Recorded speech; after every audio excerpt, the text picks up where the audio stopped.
அடுத்து உலகத்திலே பெரிய அதிசயம் ஒன்று இருக்கு. என்னன்னு சொல்லுவோம்? பெரிய அதிசயம். நீங்க வச்சிருக்கிறதெல்லாம் சும்மா இந்த உலகத்தில் 7 அதிசயம் சொல்றானே, இதெல்லாம் மண்ணா போயிடும். ஒரு அதிசயம் இருக்கு, அது இன்னைக்கும் சரி என்னைக்கும் சரி அழியாது, அதனுடைய தரம் குறையாது, என்னைக்குமே ஸ்டாண்டர்ட். உலகத்தில் ஆக சிறந்த உலோகம் என்னங்க? தங்கம். அதை வச்சுதான் இன்னைக்கு வேர்ல்டு மார்க்கெட்டே நிர்ணயம் பண்றாங்க. சர்ன்னு ஏறுது, சர்ன்னு இறங்குது. கேட்டா என்ன சொல்றான்? சைனா வந்து கட்டி கட்டியாக தங்கத்தை வாங்கி வைக்கிறான், அதனால தங்க விலை ஏறுதுன்னு. நம்ம இங்கே 4 கிராம் போடுறதுக்குள்ள நாக்கு தள்ளி போயிடுது. மாப்பிள்ளை எவ்வளோ போடுறாரு? அதிகபட்சம் மகர் மாப்பிள்ளை போடுறது 4 கிராம், அதுக்கெல்லாம் நாக்கு தள்ளி போயிடுது. ஆனால் ஷரியத்து என்ன சொல்லுது தெரியுமா? பொண்ணு வீட்டிலேருந்து நகை வாங்கக்கூடாது, மாப்பிள்ளை தான் பொண்ணுக்கு நகை போடணுங்கிறது மார்க்கம். இஸ்லாம் சொல்லுது மாப்பிள்ளை தான் என்ன செய்யணும், பொண்ணுக்கு நகை போடணும். ஆனால் நம்மளால் என்ன செய்யறான்? பொண்ணை அந்த நிச்சயம் பண்ணதுலேருந்து பிள்ளைக்கு பிள்ளை பெற்று பேர் வைக்கிற வரைக்கும் அந்த பிள்ளைய புழிஞ்சிடறான். பிள்ளைக்கு பிள்ளை பிறந்து அதுக்கு அருணா கயிறு போகிற வரைக்கும் சண்டை. நிறைய பிள்ளை பிறந்துச்சு, ஓ மகளுக்கு தானே பிறந்திருக்கு, அருணா கயிறு போடுங்கிறான். இவர் வெளியில் போடுங்கிறார், தங்கத்தில் போடுன்னு சண்டை, கழுத்தை பிடிச்சிக்கிறான். ஷரியத்து என்ன சொல்லுது? மாப்பிள்ளை வீட்டில் தான் எல்லாமே செய்யணும். சரி கயிறு. இப்போ சொல்ல வந்தது, தங்கம் ஆக உலகத்தில் உயர்ந்தது, அதெல்லாம் கூட தரம் குறைஞ்சு போயிடும். ஒரு நாள் உயருது, ஒரு நாள் குறையுது.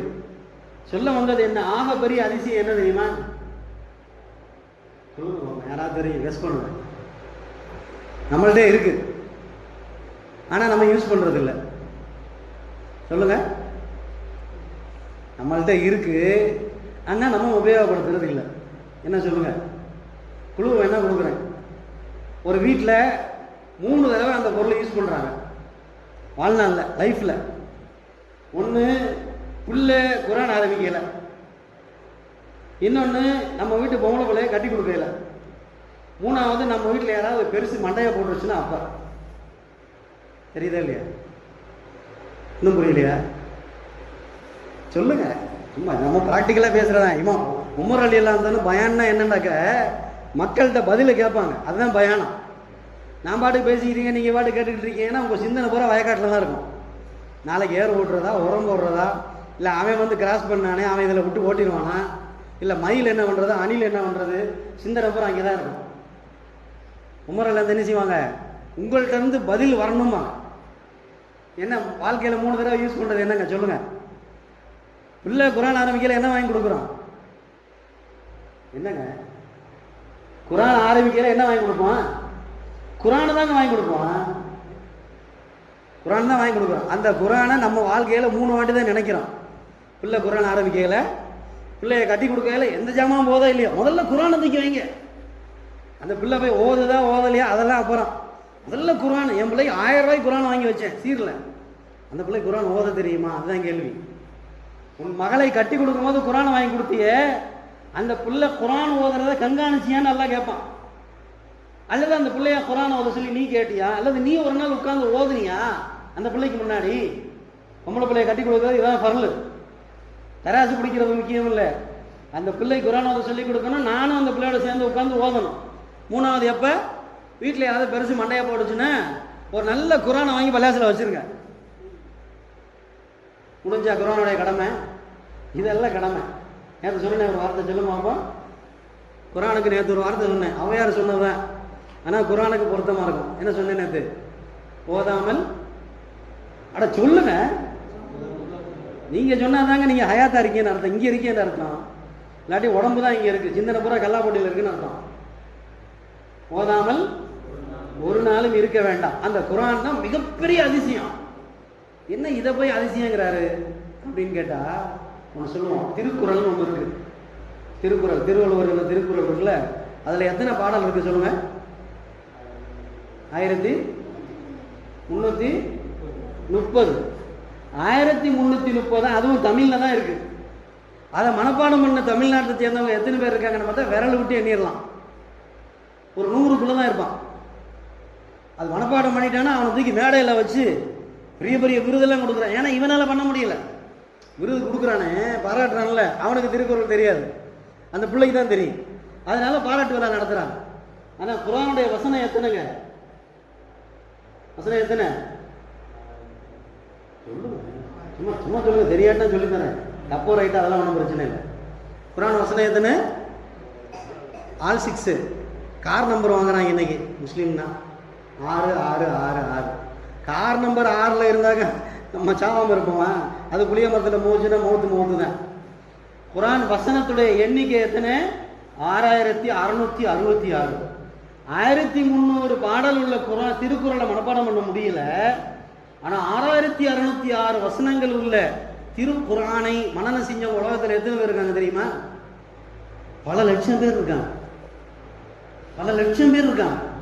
10 வயசு பிள்ளை, 8 வயசு பிள்ளை அப்படியே மரத்தில் ஆணி அடிச்ச மாதிரி குர்ஆன் ஆயத்தை சொல்றான்.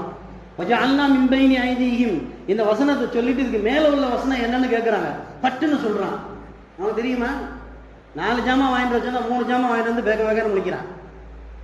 கல்யாணம் கொண்டாடி சொல்லுது 4 ஜாமான் இந்தாங்க. மரம் மண்டையில் எத்தனை வாட்டி சொன்னாலும் புரியாதா? 4 ஜாமான் எழுதிக்கிட்டு போங்கங்குது.